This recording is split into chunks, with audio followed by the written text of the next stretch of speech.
O livro de Eclesiastes faz parte da literatura de sabedoria da Bíblia. E começa com esta frase, as palavras de Kohelet, filho de Davi, rei em Jerusalém. Em hebraico, a palavra Kohelet significa alguém que reúne as pessoas. E nesse caso é para aprender, então é frequentemente traduzido em português como o professor, o mestre. E o mestre supostamente é um filho ou um descendente do rei Davi. E portanto há ideias diferentes sobre quem essa figura poderia ter sido. Muitos pensam que se refere ao rei Salomão, outros talvez a um dos últimos reis da linhagem de Davi. E há ainda quem pense que, na verdade, é um professor israelita que adotou uma identidade semelhante a Salomão para auxiliar no ensino. Qualquer um desses pontos de vista está correto. O segredo é reconhecer que o mestre é uma personagem no livro e é diferente do autor do livro, que permanece anônimo. Então, ouvimos a voz do mestre durante a maior parte do livro. Mas, na verdade, é uma voz diferente, a do autor, que nos introduz ao mestre na primeira frase. E no final, essa mesma voz conclui o livro resumindo e avaliando tudo o que o mestre acabou de dizer. Portanto, o autor é alguém que quer que ouçamos tudo o que o mestre tem a dizer, que nos ajuda a processar a informação que recebemos e formar a nossa própria conclusão. Então, o que o mestre tem a dizer? Bom, o autor resume a mensagem básica do mestre no início e no final, e é tudo revel. Tudo é totalmente revel. A maioria das Bíblias em português traduzem essa palavra, revel, como sem sentido, mas isso não capta bem o âmago da ideia. Em hebraico, revel significa literalmente vapor ou fumaça. E o mestre usa essa palavra 38 vezes no livro como uma metáfora para descrever como a vida é, em primeiro lugar, temporária ou fugaz, como um fio de fumaça. Mas, em segundo lugar, também como a vida é um enigma ou um paradoxo. Como a fumaça parece sólida, mas quando você tenta agarrá-la, não há nada nela. Então, há tanta beleza ou bondade no mundo, mas bem quando você começa a aproveitar delas, surge a tragédia e tudo parece explodir. Bem, todos nós temos um forte senso de justiça, mas coisas ruins acontecem a pessoas boas o tempo todo. Então, a vida é constante e imprevisível, é instável, ou nas palavras do mestre, é como seguir o vento, revel. E isso é um pouco deprimente. Então, por que ele está dizendo tudo isso? O objetivo básico do autor é marcar todas as maneiras em que tentamos construir significado e propósito para as nossas vidas à parte de Deus, e ele deixa o professor desconstruí-las. Assim, o autor pensa que passamos a maior parte do nosso tempo investindo energia e emoção em coisas que, eventualmente, não têm significado duradouro. E ele deixa o mestre nos dar uma lição dura da realidade. Você pode ver isso com mais clareza nos poemas de abertura e de encerramento, que focalizam primeiro no tempo e depois na morte. Então, o mestre diz: você pode passar toda a sua vida trabalhando e alcançando grandes feitos, achando que isso dá significado à sua vida, mas você deve parar e considerar o passar do tempo. Porque para todo o esforço humano que existe no mundo, no final de contas, nada muda. Com certeza, desenvolvemos tecnologias e construímos nações que sobem e caem, mas vai escalar uma montanha e vê se ela se importa. Já existia muito antes de qualquer um de nós existir e continuará existindo muito tempo depois de nós. O que quero dizer é que ninguém vai se lembrar de você, nem de nada do que você fez daqui a 100 anos, mas aquela montanha continuará existindo.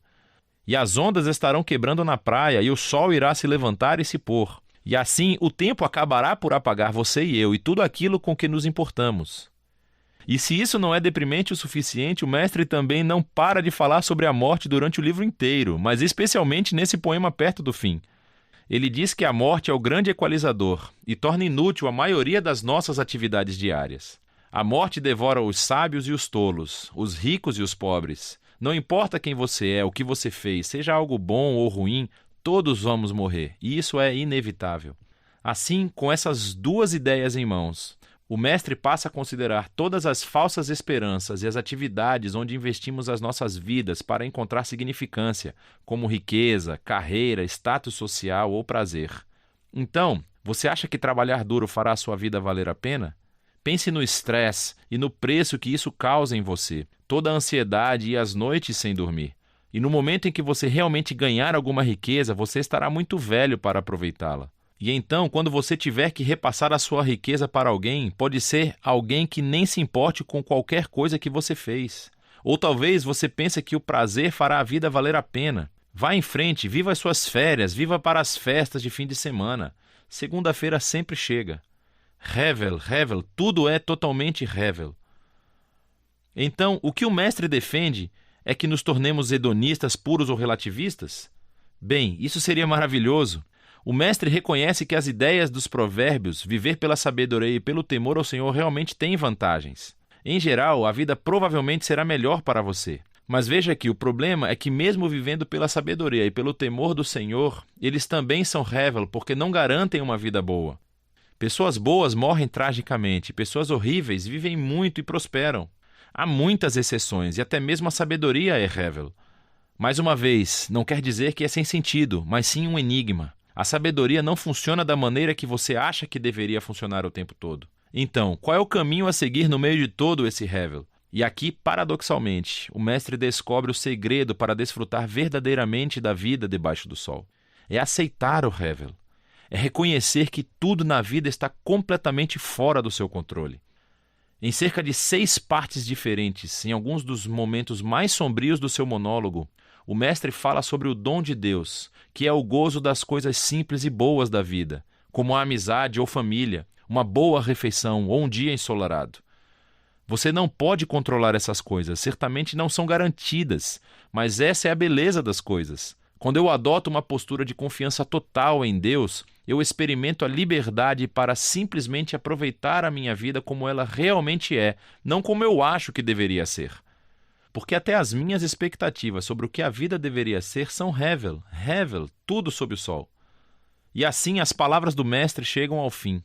Aqui no final o autor fala de novo e conclui tudo. Ele diz que é importante que ouçamos as palavras do mestre. Ele as compara com um cajado de um pastor com um aguilhão, uma ponta que pode doer quando cutuca. Mas ele diz que o mestre está tentando te cutucar para que você se mova na direção certa, em direção a uma sabedoria maior.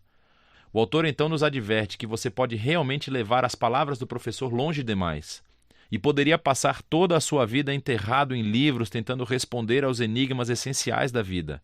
Não faça isso, ele diz, pois você nunca conseguirá. E assim, em vez disso, o autor oferece a sua própria conclusão.